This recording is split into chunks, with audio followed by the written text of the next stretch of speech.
지금 구제절차법 요번 거 수업 진행되는 게 있죠. 오늘은 2주차 수업을 보지요. 이 동영상은 저번 때 설명했던 동영상 파일로 올라가 있는 거예요. 그래서 조정 절차에 대한 설명했던 거, 그 다음에 조정 수수료를 획일적으로 상한 5,000원으로 하겠다. 어떻게 보면 되게 획기적인 거죠. 그 자기가 조정을 통해서 분쟁을 해결받고 싶은 금액이 막 1억 원, 2억 원 이렇게 돼도 5,000원을 수수료로 내고서 해결을 받을 수 있는 기회가 제공되니까 상당히 조정을 이용을 권장하기 위해서 이렇게 하고 있다라는 것이죠. 그다음에 오늘은 그럼 조정 사례에 대해서 한번 보도록 하죠. 조정 사례. 원고는 친척의 부탁으로 피고에게 약습어음 공정증서를 발행하는 방식으로 돈을 7,700만 원가량 빌린 이런 상황을 하여튼 지금 부탁은 했지만 자기가 채무자가 돼서 7,700만 원 정도의 공정증서가 발행되었다. 다시 이게 원고 피고가 여러 번 바뀌어가지고 헷갈리네. 다시 설명해 보죠. 오늘 조정 사례에 대해서 이게 지금 원고 피고가 나와서 지금 헷갈렸어요. 왜 그러냐면 이게 나중에 우리가 2차적으로 최종적으로 문제되는 게 청구이의소라는 게 아마 가게 될 거예요. 청구이의소는 누가 누구한테 내는 거예요? 몰렸던 본래의 피고가 자기를 지금 공격해왔던 원고한테 뭔가 못마땅한 것을 가지고 2차전을 벌이는 소송이잖아요. 그러니까 지금 이 상황 설정이 원고 피고가 일반적으로 우리가 원고가 채권자고 피고가 채무자고 한 틀이 아니라 지금 어떤 주어를 삼은 게 그 최종적인 2차전의 당사자 입장에서 이 상황을 설정을 해서 설명을 해 나가니까 이 원고 피고가 지금 원고가 누구예요? 채무자가 원고가 되는 거고 지금 주체어로 삼고 있는 게 피고가 채권자가 피고가 되어 있는 거예요. 그러니까 우리가 일반적으로는 채권자가 원고가 되고 일반적으로는 채무자가 피고가 되는데 그렇게 하다 지금 읽어 내려가다 보니까 뭐가 이상했는데 왜 이상했냐면 최종적으로 지금 문제가 불거진 게 2차전으로서의 소송에서의 채무자가 원고가 돼서 채권자를 상대로 피고로 청구이의소 같은 것을 지금 전개하는 상황이라면 지금 원고가 채무자고 피고가 채권자로 설정돼서 이 상황이 설명되고 있는 거예요. 일단 됐죠. 그래서 그러니까 요 원고가 실은 이제 돈 빌린 사람의 이제 그 상황을 이해하고, 그 다음에 피고는 이제 채권자로서 이해하고 읽어 내려가면 돼요. 그래서 약속어음 공정증서를 어찌됐건 자기가 지금 원고가 주체가 돼서 채무자로 발행된 거네요. 그래서 피고는 그게 한번 원고를 상대로 소송을 제기해서 93년경에 판결을 받아놨는데 그게 다 완제되지 않자 2001년에 다시 승소 판결을 받았다. 2001년에 다시 승소 판결을 받았다. 뚜렷하게 그 목적까지 다 알 수는 없지만 하여튼 일단 보이는 경우는 지금 8, 9년이니까 시효도 이제 임박했었을 것 같으니까 다시 받았다. 그런데 또 계속 이제 변제가 안 되는 상태에서 또 10년가량이 흘렀다.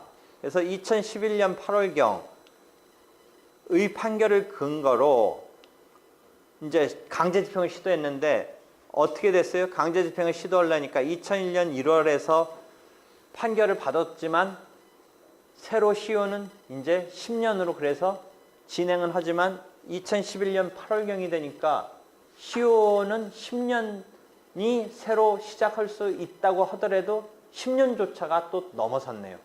그러니까 사실 한 번 더 2001년 1월의 기준으로 2011년 1월 되기 전에 한 번 또 판결을 놓는 이런 상황이 있었으면 시효가 괜찮은데 지금 시점은 10년이 지났네요. 두 번째는 10년이 넘었네요. 두 번째는 10년이 넘었죠.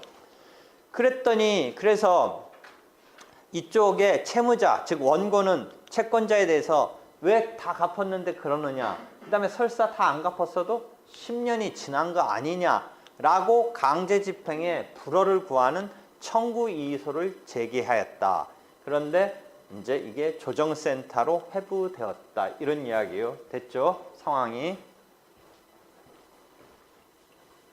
여기서 이제 여러분이 공정증서, 약속어음을 이용한 공정증서, 이것이 집행증서라고 우리가 일반적으로 이야기하는 거예요. 그러면 이 집행증서는 누가 작성해서 강제집행의 집행권원이 되냐면 공증인이 작성해서 곧바로 집행권원이 돼요. 집행권원이 돼서 집행을 할 수 있는 권한이 되는데, 거기서 보면 2001년에 이번에는 소송을 내서 판결을 받았죠. 뭔가 그 사이에 돈을 내가 갚을 의무가 있네 없네 뭔가 옥신각신하는 상황이 있었겠지요. 그 다음에 시효도 뭐 의식했는지는 모르겠는데 한 8년 만에 하여튼 판결을 받아놨네요.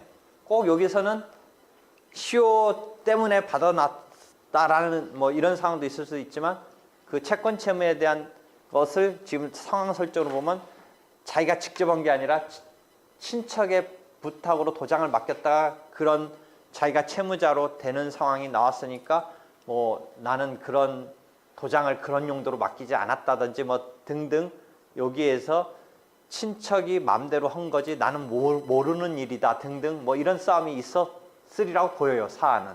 그러니까 이런 소송에 의해서 판결이 내려졌는데 10년이 지나도록 집행이 안 됐네요. 집행이 안 돼서 비로소 2011년 8월에 집행하려고 하니까 거기 조금 어려운 말이 나와요. 집행하는 와중에 나오는 용어로 급여 채권에 대해서, 월급에 대해서 압류 및 추심 명령을 받아 집행을 시도했더니 이쪽이 이제 뭐라고 하냐, 채무자가 원고가 돼서 채권자한테 청구 이의소를 낸 거죠. 청구 이의소. 그 이유는 갚았는데 왜 그러느냐, 그 다음에 시효가 완성된 거 아니냐 라는 상황으로 지금 채무자가 원고가 돼서 채권자를 상대로 청구 이의소를 냈네요. 용어, 이제 어려운 용어 등이 막 나와요. 약속어음 공정증서를 발행하는, 이게 집행증서예요. 그럼 공증인이 작성하는 집행증서는 어떤 장점이랄까 그게 있냐면, 원래 차용증만 받고 돈을 빌렸을 때는 나중에 그 채권 채무 관계를 확정하는, 즉 집행을 하기 위한 근거가 되는 집행권원으로서 판결 절차를 통해서 확정 판결을 받는다든지 또는 아까처럼 확정된 지급 명령을 받는다든지 하는 추가적인 절차가 필요한데, 아예 돈 빌려줄 때 공증인 찾아가서 자기가 강제집행 당하겠다라고 수락을 하는 문구가 넣은 것에 사인이 돼서 문서가 작성되면 그게 판결문처럼 또는 그게 확정된 지급명령처럼 집행권원이 되는 거예요. 그러니까 추가적인 집행권원으로 되는 이런 작업이 필요 없이 미리 그것을 해두는 셈이에요. 이해되겠죠? 공증인한테 가서 공정증서, 즉 집행증서를 만들어 두는 거예요. 그게 확정된 판결, 뭐 확정된 지급명령 등등 두 번째 한번 일 벌려야 되는 것을 덜어주는 의미가 있다라는 것이죠. 그래서 집행증서를 만들어 두는 거예요. 요새 금융권, 이금융권 뭐 이런 데서 돈 빌리면 다 이렇게 집행증서가 만들어져요. 그러면 거기서 나중에 판결 절차를 밟지 아니한 채 변제가 안 되면 그 어느 시점에서 그걸 가지고 강제집행 들어올 수 있게 해놓는 거예요. 그게 집행증서라고 하는 거예요. 그래서 그렇게 해서 약속어음 공정증서가 발행됐는데, 뭔가 아까 말한 대로 자기가 직접 한 게 아니고 도장 맡겼다가 이런 일이 벌어진 것 때문에 뭔가 옥신각신을 했는지 뭐 했는지 판결을 한번 받아뒀네요. 그렇죠? 그냥 그걸로 집행을 곧바로 한다든지 하는 개념이 분명히 있을 수 있는데 뭔가 지금 상황이 있었기 때문에 판결을 한번 받아뒀고 그 판결이 있었음에도 이행이 되지 않으니까 다시 승소 판결을 받았다라는 것이죠. 1월경. 그로부터 10년가량 경과된 2011년 8월경 피고는 원고에 대한 위 판결을 근거로 급여 채권에 대해서 원고의 급여 채권 어렵네요. 지금 원고라는 사람은 실은 채무자죠. 이 사람의 뭐 예를 들어 회사에서 회사원으로 근무할 때 이 회사에 대한 월급이 피고가 실은 채권자죠. 피고가 채권자인데 채무자의 이때 이런 용어를 써요. 이 회사를 제3채무자라고 해요. 제3채무자. 왜 제3채무자냐? 채권자에 대해서 채무자고 이 채무자에 대한 요게 또 채무자인 거죠. 즉 월급 줘야 되는 채무자죠. 그러니까 이걸 채무자라고 했을 때 제3채무자가 부르고 요 월급을 채권자인 피고가 압류를 하고 그다음에 압류를 해서 묶어두고 그다음에 그것을 자기가 직접 이제 추심해서 받아가겠다라는 게 추심 명령이 있었다. 뭐 이런 이야기예요. 압류 및 추심 명령. 그러니까 추심 명령은 이 채무자의 제3채무자에 대한 채권을 압류한 다음에 현금화하는 방법이에요. 추심 명령과 대비되는 게 전부 명령이라는 개념이 하나 있어요. 전부 명령. 추심 명령은 여러분이 민법서 채권자 대의권에 기한 대의소송과 비슷한 그런 역할을 한다라고 생각하면 되고 추심 명령은 채권을 양수받은 이런 역할을 한다라고 생각하면 돼요. 그러니까 추심 명령은 실은 피고가 누구의 자기의 채무자의 제3채무자에 대한 채권을 자기가 소송해서 지금 청구하는 거예요. 추심하는 거예요. 그러니까 채권자 대의소송 비슷해요. 만약에 여기를 압류하고 전부명령을 받으면 전부명령은 추심명령과 달리 전부명령은 원고로부터 피고에게 이 채권이 월급 채권이 양도된 것처럼의 의미예요. 전부명령은 양도받은 것과 같은 의미이고 자기 채권이 되는 이런 류의 의미고 추심은 아직 완벽하게 자기 채권이 된 게 아니고 받을 권리, 이게 추심할 권리 뭐 이런 정도만 자기가 갖고 있는 이런 의미예요. 조금 틀려요. 추심명령과 전부명령은 조금 틀리네요.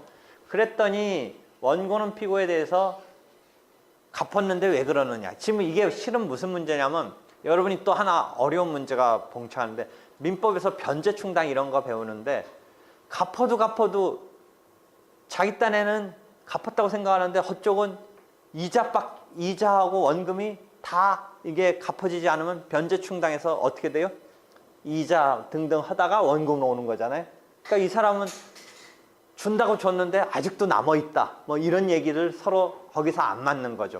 심지어 이게 이제 좀 정상적인 대여가 아니고 약간 불법적인 또는 사채 뭐 그런 쪽으로 가면 막 1,000만 원 빌렸다가 막 3년 사이에 뭐 어떻게 됐다 막 이런 뉴스 나오잖아요. 1,000만 원 빌렸는데 막 지금 1억 원 정도 돈 갔는데도 아직도 다 못 갚은 것으로 됐다 막 이런 뉴스 나오잖아요. 그러니까 이율이 워낙 높고 막 선이자 떼고 막 이자에 이자가 붙고 막 이러니까 걷잡을 수 없이 1,000만 원 빌렸던 게 막 지금 갚아도 실제 1억 원 정도 갚았는데도 아직도 다 안 갚은 것이 된다 막 이런 게 막 추적 프로에 나오는 게 그런 거와도 관련이 있죠. 이 경우도 아마 그런 게 좀 이렇게 내재되어 있지 않았을까. 이쪽은 그래도 상당히 많이 갚았는데 거기는 아직도 남아있는 거다 막 이런 게 있었던 것 같아요. 싸움에. 그러니까 이게 단순히 일도양단적으로 하고 원래 계약서에 보고 또 우리가 민법서 배운 그 법원칙을 그대로 적용하면 이자부터 충당하고 그 다음에 뭐 원금으로 가야 되니까 어떻게 본다면 채무자가 좀 불쌍할 수가 있죠. 내가 갚았어도 이자에 이자 막 그 꼬리를 무는 그런 정도밖에 아니니까. 그러니까 이런 경우 왜 조정에 해부했겠어요. 응? 그런 점에서 조정에 해부해서 좀 이게 합리적인 타협을 해줄만 하지 않느냐, 뭐 이런 생각을 했던 것 같아요. 이해되겠죠? 조정으로 회부할 만한 성격이냐 아니냐에서 그런 상황 이해할 수 있겠죠. 그래서 조정센터로 회부되었다. 원고의 주장을 보도록 하죠. 원고는 여기서는 채무자예요. 청구 이의 소송이니까 채무자죠. 원고는 피고로부터 돈을 빌린 것이 아니고 친척의 부탁이다. 처음부터 이제 이렇게 시작하는 거죠. 소송에서는 뭐겠어요? 처음부터 뭐 100% 다 인정하면 뭐 더 싸움은 실질적인 싸움은 없는데 여기는 일단 자기가 빌린 게 아니다부터 시작한 거죠. 그러니까 자기가 빌린 게 아니다. 그러니까 조정에 회부할 만한 성질인 게 더 좀 드러나죠. 그 다음에 피고가 이미 원리금을 초과해서 갚았다. 그 다음에 10년의 수요가 완성되었다. 이런 주장을 펼쳤네요. 피고는 변제 충당의 순서에 따라서 이미 이자에 들어간 것이니까 원금은 전혀 또는 일부밖에 안 갚은 거다. 뭐 이런 싸움이 됐네요. 그래서 아직 변제하지 않은 게 2억 8천만 원가량 되므로 강제집행은 정당하고 그 다음에 매월 이자금 중 일부를 변제해서 채무를 승인하였으므로 소멸시효는 완성되지 않았다. 채무를 승인한 것은 이 소멸시효에 대한 다시 이 반대 측이 중단 사유를 주장하는 거죠. 시효가 중단되는 거죠. 승인을 했기 때문에 그런 주장을 이제 펼쳤는데 조정으로 갔어요. 조정으로 결국 조정으로 가서 처음에는 이에 반해 피고는 원금에 비해 4배나 되는 채무가 남아있다고 주장하면서 여태도 상당히 갚았는데 아직도 원금의 4배 남았다니까. 그 다음에 이 사람 주장에 의하면 자기가 실제 빌린 것도 아니고 뭐 그 보증 같은 의미로 도장 줬다가 이런 일이 벌어졌다 뭐 이런 생각을 하는 입장에서는 상당히 진짜 억울한 거죠. 그 다음에 그렇더라도 또 갚았는데 원금 이상으로 갚았는데도 또 막 그 정도 남아있다라고 하니 갑갑할 따름이죠. 그래서 이 조정에 회부했는데 요새는 조정에 회부하면서 원로, 판사, 검사, 변호사 뭐 이런 경륜 있는 사람한테 조정만 전담해서 하도록 판사는 아니지만 상임으로 하는 제도를 두고 있다라고 했죠.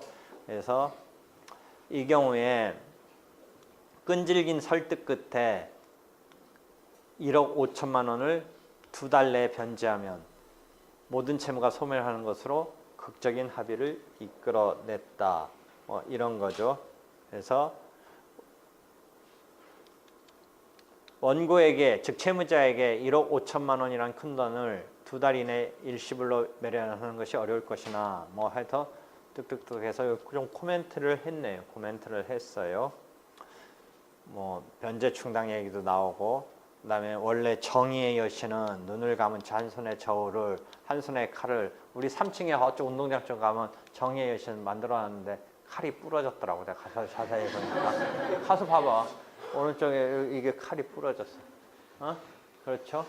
정의의 여신은 이게 정의의 여신의 이게 justice라고 영어로 말하는 것의 본래 용어가 justitia. 이게 정의의 여신이에요. 내 지금 사이트가 마침 정의의 여신을 내가 끌었었어. 근데 정의의 여신은 눈을 감고 한 손에 저울을 한 손에 칼을 들고 있음을 되새겨야 된다. 우리 학교 건 칼이 없다. 잘라져서. 그래서 이러한 조정 절차의 의 이해할 수 있겠어요? 조정 절차의 의 이런 거예요. 우리가 민사 구제 절차를 지금 배우고 있는데 이거는 지금 소송으로 갔다가 조정에 회부됐지만 어떤 것도 있을 수 있다고 그랬어요. 애초에 조정을 당사자들이 직접 신청하는 그러니까 그런 경우도 우리가 생각할 수 있고 그런데 그건 거의 이용되지 않고 있다. 지금 조정 절차의 대부분은 소송으로 온 것을 조정에 회부하고 즉 조정이라고 하는 거지만 법원이 그래도 관련돼서 하는 것이 일반적으로 지금 우리가 볼 수 있는 건데 실은 조정은 제3의 어떤 중립적인 어떤 그런 사람이 등장해서 양쪽 얘기를 잘 듣고 뭐 이렇게 설득해야 한다라는 것의 틀에서는 꼭 그게 법원일 필요는 없는 건데 지금 우리 틀은 조금씩 바깥에 풀어주기는 하는데 아직까지 법원 중심에 근데 그것도 이제 법원 중심이다가 판사가 직접 조정 조정의 주체로서 하기도 하다가 이제는 조금 법원 내에 있는 상임조정위원한테 좀 전적으로 조정을 하라라고 하고 있고 이제 법원 바깥에도 보내고 있어요. 일부 조정의 적절한 기관에 이거 조정해줘라. 그러니까 교회 분쟁 사건에는 거기 서초동 가면 교회 분쟁 뭐 조정 이런 게 하나 있어서 그런 쪽으로 보낸다든지 뭐 콘텐츠 분쟁 같은 것은 콘텐츠 분쟁 조정위원회에서 좀 해주라라고 보낸다든지 뭐 이런 식으로 하고 있어요. 근데 아예 직접 조정을 신청하는 경우도 우리가 예상할 수 있는데 잘 그것은 활용되고 있지 않다라는 이야기까지 했죠. 이해되겠어요? 질문 있으면 해요. 질문. 그러니까 꼭 소송만으로 분쟁을 해결해야 된다는 생각이 있는데 내가 볼 때는 변호사 입장에서는 조정이나 독촉조사 이런 거로 분쟁 해결해주면 뭔가 자기가 한 역할이 거의 좀 그렇잖아요. 그러니까 소송으로 가야 되고 또 한편 변호사 정도 찾아와야 되는 사건은 분쟁이 그렇게 심플한 게 아닌 뭐 이런 게 있는 건데 본인들의 우리는 지금 이번 시간에는 뭐 변호사를 선임한다라는 엄청난 사건 등의 뭐 그것은 뭐 일단은 무시하고 스스로 해결해야 되는 이런 정도의 상황을 가지고 이제 직접 구제를 받는 이런 것을 여러 가지 다각도로 지금 배워 나가는 거예요. 그러니까 민사소송법 시간에도 이런 얘기가 조금씩 나오는데 이제 진짜로 우리가 이론만 배우던 거가 아니라 여러분 이제 졸업반이고 하니까 실제 분쟁을 해결하는 것에서 실전적으로 써먹을 수 있는 걸 지금 같이 해보는 거예요. 조정은 꼭 금전적인 청구에만 한정되는 건 아니에요. 조정은 기타 여러 분쟁에 제한은 없어요. 조정은 아까 독촉 절차는 금전적인 청구에 제한된다고 했지만 이 조정은 꼭 분쟁의 대상에 제한이 없어요. 특히 어디에는 또 조정이 아예 한번 거쳐야 돼요. 소송을 하기 전에 아예 거쳐서 와야 되는 분야도 있어요. 대상도. 가사사건 개통 생각해 보세요. 조정, 전치주의라는 말 쓰잖아요. 그 용어 우리가 뉘앙스 알겠죠. 조정을 전치 앞에다가 두었다는 의미잖아요. 그러니까 가사사건에서는 이제 조정을 거쳐서 왜? 가사사건의 특수성상 그 당사자 간의 어떤 그 의견이 반영돼서 분쟁이 해결되면 좀 더 발전적인 해결이 될 수 있는 여지가 있는 그런 대상이니까 거기에는 일정한 사건에 대해서 가사사건의 일정한 사건에 대해서는 조정 전치주의를 취하고 있기도 해요. 그러니까 그 경우는 오히려 조정을 안 거치고 조정에서 결렬돼야 소송에서 처리해 주지 일단은 한번 니들이 조정적인 해결을 해봐라 라는 조정 전치주의를 두고 있다라는 것이죠. 하여튼 조정에 대해서는 대상은 제한은 없으니까 그 점은 독촉 절차랑은 좀 틀리네요. 이해되겠죠? 또 질문 있으면 해봐요. 질문 있으면. 없으면 수고했어요.